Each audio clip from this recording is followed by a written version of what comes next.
I grew up going to church regularly every Sunday as a little kid. By the time I was 13, my parents got divorced, and that was kind of cut church out completely. I started drinking heavily. I started doing drugs, anything to kind of numb the pain that I didn't really know was there. Years went on. I turned 21. Drinking and driving became a habit. During that time period, I had a job. I did not have a license. Kim had messaged me on Facebook. We started dating, and the years went by, and I was drinking, just lost, church would come up here and there, but nothing really major. I was introduced to Crossroads by a past employer. I just loved how everybody was so warm and welcoming from the minute I stepped into the front door, and I didn't feel like anybody was caring what I wore or looked at me any different than anybody else. Years had went on, and I just never really went back. I didn't have a reason why. Years later, and years had passed, I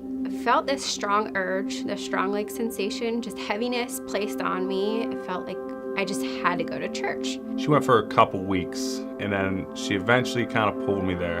And as we're pulling up, I said, if this is one of those mega churches, I'm not going. I wasn't sure how people would be towards me as an alcoholic, as somebody so far from God, if they would welcome me or not.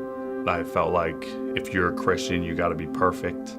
You got to live a perfect lifestyle. And I was far from that perfect lifestyle, and I had no reason to be in church or to even have a relationship with God. I found out that there were people just like me, and people that had the same problems, had more problems, had less problems. The drinking continued. We eventually got engaged. So we got married at Crossroads on August 6th, and a month later, he had called me on the phone when he was at a pit game. And I had promised her that I wasn't going to drink a lot, and I ended up drinking a lot. And that day at the stadium, I had just felt that I needed to stop. And I felt it was just God tugging on my heart, telling me that it wasn't right, telling me that, it's not the way to go, to continue drinking and partying and then going to church on Sunday, getting drunk and then going to church with a hangover, or getting drunk and then preaching to my friends that they need Jesus while I'm drunk. He was very emotional on the phone call and just basically described to me that he's done in drinking, and he does not want to be that way anymore. He doesn't want to be around those types of people. And at that time, I just knew something was different about this phone call, about the way that he was acting, about how something just completely came over him. I continued out my rehab, continued out going to church, and I haven't touched anything since then. And since then, I've grown a lot closer to God. It's about 4 months into my wife Kim and I's marriage, I had found some stuff out about her, and we had a stumbling block. I felt empty inside. I knew I had a husband who loved me, but at that time I was depressed and going through a lot. So I kind of just looked for another outlet to not have to pay attention to those things.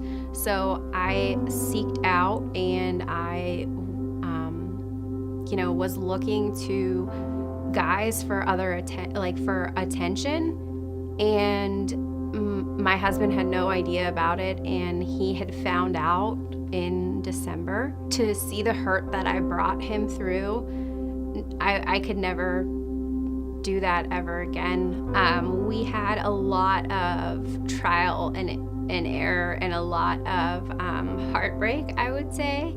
And I feel like if it wasn't for God being in our lives at that time, we would have never gotten through any of the things that we have gotten through. Before, when I grew up in church, I can't even say I had a relationship with God. And now I actually have a relationship with God. I'm able to talk to him on a drive into work or before bed when I wake up. I have a best friend type relationship with God, and I love it. So life is definitely not perfect right now still by any means, but we know and we have confidence that God will always provide for our family and has the perfect plan in store for us.